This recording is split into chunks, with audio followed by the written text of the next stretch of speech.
এই প্রতিবেদন পড়ার আগেই আপনাদেরকে সাবধান করে রাখি, এটা একটা লোমহর্ষক প্রতিবেদন। মানুষের প্রতি কী পরিমাণ নৃশংস হতে পারে এতে আছে তার বিবরণ, অবিশ্বাস্য বর্ণনা। এখন থেকে তাদের হাতে দায়িত্ব ন্যস্ত হলো ভবিষ্যৎ সরকার গঠন করার প্রক্রিয়া শুরু করার। তারা তাদের প্রস্তুতির কাজ শুরু করেছেন। এবার আমরা প্রবাসী বাংলাদেশিদেরকে ভোট দেওয়া নিশ্চিত করতে চাই। অতীতে আমরা এই ব্যাপারে অনেকবার আশ্বাসের কথা শুনেছি। এই সরকারের আমলে এটা যেন প্রথমবারের মতো বাস্তবায়িত হয়, এটা আমরা নিশ্চিত করতে চাই। আমার একান্ত ইচ্ছা, এবারের নির্বাচনে প্রথমবারের তরুণ তরুণী ভোটাররা শতকরা 100% কাছাকাছি সংখ্যায় ভোট দিয়ে একটি ঐতিহ্য সৃষ্টি করুক।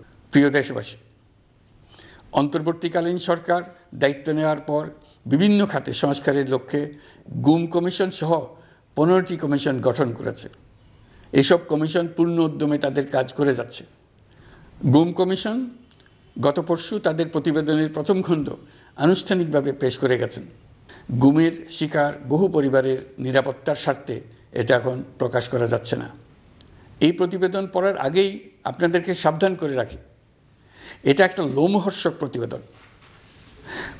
মানুষের প্রতি কী পরিমাণ নৃশংস হতে পারে এতে আছে তার বিবরণ, অবিশ্বাস্য বর্ণনা।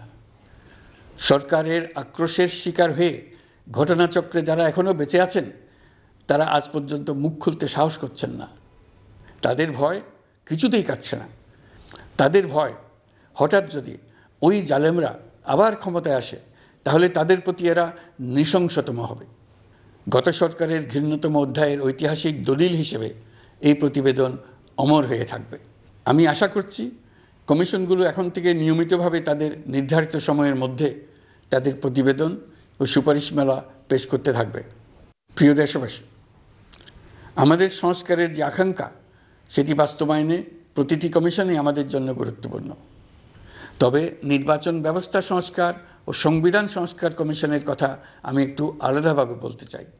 কেননা এই দুটি কমিশনের সুপারিশের উপর প্রধানত নির্ভর করছে আমাদের আগামী নির্বাচন প্রস্তুতি ও তারিখ। এই প্রসঙ্গে বড় খবর হলো, প্রধান নির্বাচন কমিশনার সহ নির্বাচন কমিশন গঠন করা হয়ে গেছে। কমিশন দায়িত্ব গ্রহণ করেছে। এখন থেকে তাদের হাতে দায়িত্ব ন্যস্ত হলো ভবিষ্যৎ সরকার গঠন করার প্রক্রিয়া শুরু করার। তারা তাদের প্রস্তুতির কাজ শুরু করেছেন। তাদের হাতে অনেক কাজ। প্রথমে সবচেয়ে বড় কাজ ভোটার তালিকা হালনাগাদ করা। এটা এমনিতেই কঠিন কাজ। এখন কাজটা আরও কঠিন হলো এই জন্য যে গত 3টা নির্বাচনে ভোটারদের অংশগ্রহণ করার সুযোগ ছিল না। ভোটার তালিকা যাচাই করার সুযোগ হয়নি কারণ। গত 15 বছরে যারা ভোটার হওয়ার যোগ্য হয়েছে তাদের সবার নাম ভোটার তালিকায় তোলা নিশ্চিত করতে হবে। এটা একটা বড় কাজ। ছাত্র জনতার অভ্যুত্থানের পর এখানে গলদ রাখার কোনো সুযোগ নেই। দীর্ঘদিন পর এবার বহু তরুণ তরুণী জীবনে প্রথমবারের মতো ভোট দেবে। অতীতে তাদেরকে সে অধিকার এবং আনন্দ থেকে বঞ্চিত করা হয়েছে। তাই এবারের নির্বাচনে তাদের ভোটদান একটি স্মরণীয় ঘটনা হয়ে থাকবে। এই অভিজ্ঞতাকে মসৃণ করার সমস্ত আয়োজন করতে হবে। আমার একান্ত ইচ্ছা, এবারের নির্বাচনে প্রথমবারের তরুণ তরুণী ভোটাররা শতকরা 100% কাছাকাছি সংখ্যায় ভোট দিয়ে একটি ঐতিহ্য সৃষ্টি করুক। নির্বাচন কমিশন এবং সকল সামাজিক প্রতিষ্ঠান ও রাজনৈতিক দলের প্রতি আমার আহ্বান, সবাই মিলে আমরা যেন ওই লক্ষ্য অর্জনে নানা প্রকার সৃজনশীল কর্মসূচি গ্রহণ করি। এখন থেকে সবাই মিলে এমন একটা ঐতিহ্য সৃষ্টি করি যেন স্থানীয় নির্বাচন সহ সকল নির্বাচনে সকল কেন্দ্রে প্রথমবারের ভোটাররা 100% কাছাকাছি সংখ্যায় ভোটদান নিশ্চিত করবে। এটা নিশ্চিত করতে পারলে ভবিষ্যতে কোনো সরকার মানুষের ভোটাধিকার কেড়ে নেবার সাহস করতে পারবে না। নতুন ভোটার ছাড়াও যাদের আগে থেকে ভোটার তালিকায় নাম থাকার কথা ছিল তারা ভোটার তালিকায় আছে কিনা তা নিশ্চিত করতে হবে। বিশেষ মনোযোগ দিয়ে ভুয়া ভোটারদেরকে তালিকা থেকে বের করে দিতে হবে। এবার আমরা প্রবাসী বাংলাদেশিদেরকে ভোট দেওয়া নিশ্চিত করতে চাই। অতীতে আমরা এই ব্যাপারে অনেকবার আশ্বাসের কথা শুনেছি। এই সরকারের আমলে এটা যেন প্রথমবারের মতো বাস্তবায়িত হয়, এটা আমরা নিশ্চিত করতে চাই। এর জন্য একটা নির্ভরযোগ্য ব্যবস্থা করতে হবে। সব কিছুই সমসাপেক্ষ ব্যাপার।